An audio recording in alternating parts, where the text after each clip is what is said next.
मैं कहीं जा रहा था और किसी ने सामने से गाड़ी एकदम ठोकते ठोकते रोका, मतलब मैं रुक गया, बच गया। मैंने अपने मन में कहा कि मैं प्रभु में हूँ इसलिए मैंने इसको छोड़ दिया, अगर मैं प्रभु में ना होता तो मैं इसे छोड़ता नहीं। अब इस बात को लेकर मैं तब जाकर के फिर मैंने कहा प्रभु धन्यवाद, तूने मुझे बचा लिया। मैंने अपने मन में उसका क्या किया, मर्डर किया। मैंने अपने मन में उसका, हालेलुया, मैंने अपने मन में उसको मारा।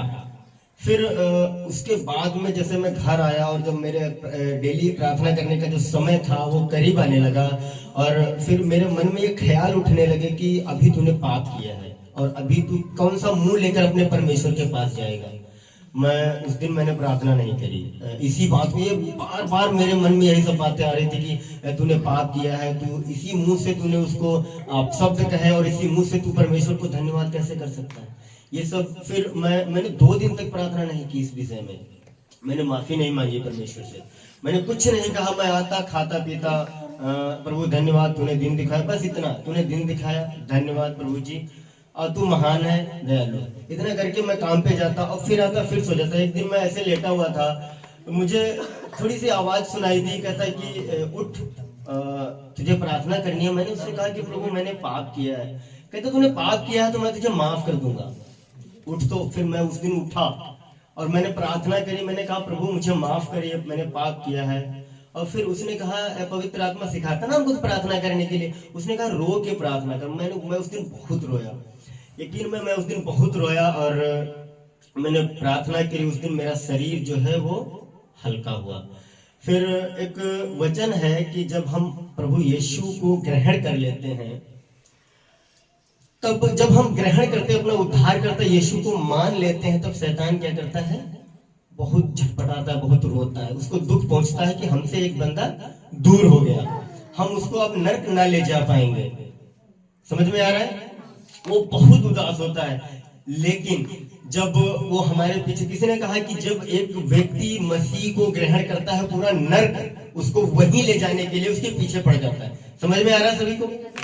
अगर हमने प्रभु को ग्रहण किया तो पूरा नर्क, बोले तो पूरा शैतान, जितनी मंडली शैतान की, वो हमारे पीछे लग जाती है कि हम कुछ करके उसको फिर से वहीं पे ले आए। वो हमसे पाप करवाता है और फिर वही शैतान हमसे कहता है तूने पाप किया है, तो किस मुंह से परमेश्वर को धन्यवाद करेगा, प्रार्थना ना कर, हमें रोकता है। समझ में आ रहा है? फिर जब हम पाप कर लेते हैं तब फिर भी, जब यीशु में आए शैतान रोया, लेकिन हमने पाप किया तब यीशु रोता नहीं है। मेरे बात ध्यान से सुनना, यीशु रोता नहीं है। क्यों नहीं रोता? हमने पाप किया फिर भी यीशु रो क्यों नहीं रहा है? शैतान तो हंस रहा है, शैतान यीशु को परेशान कर रहा है कि देख मैं तेरा चुना हुआ था, बड़े बड़े डींगे मार रहा था, मैं ऐसा हो गया वैसा हो गया, लेकिन मैं फिर से इसको उसी में ले आया। यीशु तो फिर भी हंसी जा रहा है। यीशु कहता इंतजार कर, यीशु कहता इंतजार कर। अब इस बात को छोड़ करके थोड़ा आपको मैं शुरुआत में ले चलता हूँ। उत्पत्ति में परमेश्वर ने आदम और हवा को बनाया, आदम को एक आज्ञा दी कि इस पेड़ का फल ना खाना। उसने फल खाया, उसकी पत्नी ने खिलाया और उसने खाया। खाने के बाद में वो परमेश्वर आता है तो वो एक दूसरे से छुपे हुए थे, परमेश्वर से छुपे हुए थे। परमेश्वर ने आवाज मारी, आदम कहाँ है? उसने कहा कि पिता मैं तेरा शब्द बारी में सुन के डर गया था इसलिए मैं छुप गया। परमेश्वर ने कहा तू छुप क्यों रहा? इसका मतलब मैंने जो तुझसे कहा था उसका तूने पालन नहीं किया, तूने वही किया जो मैंने नहीं कहा था। समझ में आ रहा है?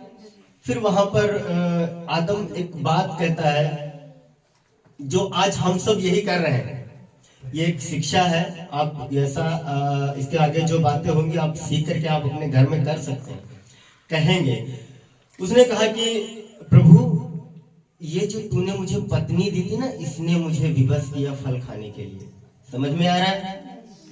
उसने क्या कहा, मैंने नहीं मांगी थी, हाँ तूने मुझे दी थी। मैंने नहीं कहा था कि प्रभु मेरे लिए पत्नी दे, लेकिन प्रभु तूने मुझे दी, इसी ने क्या किया, मुझे विवश किया कि ये फल खा, और मैंने फल खाया। परमेश्वर ने उससे पूछा तुझे किसने कहा? उसने क्या कहा?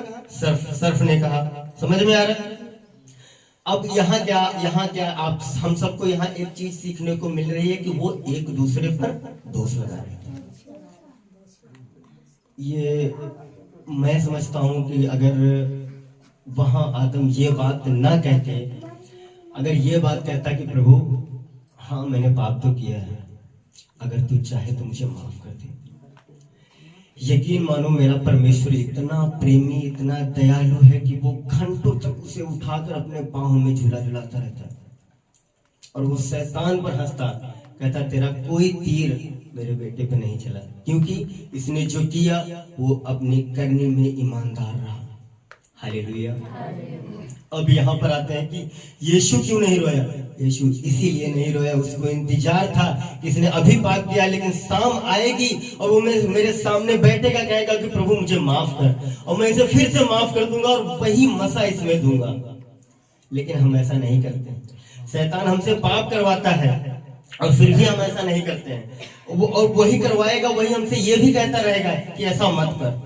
समझ में आ रहा है। मैंने थप्पड़ मारा और फिर जिस शैतान ने मुझ में आकर थप्पड़ मरवाया वही शैतान आपके पास जाकर के कहेगा कि पुलिस को कॉल करो। सबके समझ में आ रहा है।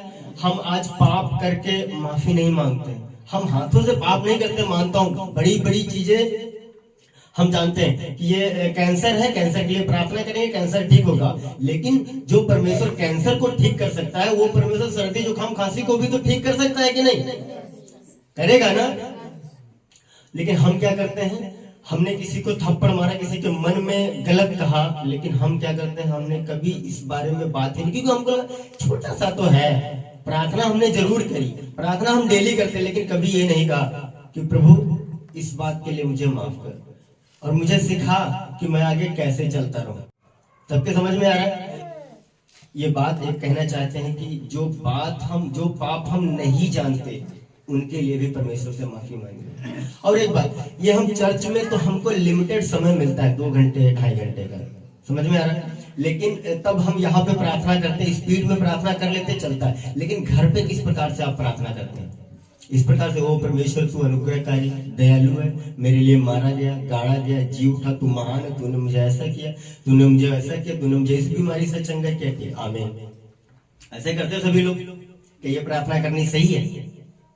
परमेश्वर कहता मुझे भी तो बात करने को कुछ मौका दो। कहता मैं भी कुछ तुमसे कहना चाहता हूँ। तुमने कहा कि प्रभु तू अनुग्रहकारी है, तूने मेरे पापों को माफ किया, लेकिन मैं वहां पे कहना चाहता था कि आप आगे मत करना, लेकिन तुम वहां आमीन बोलकर उठ गए।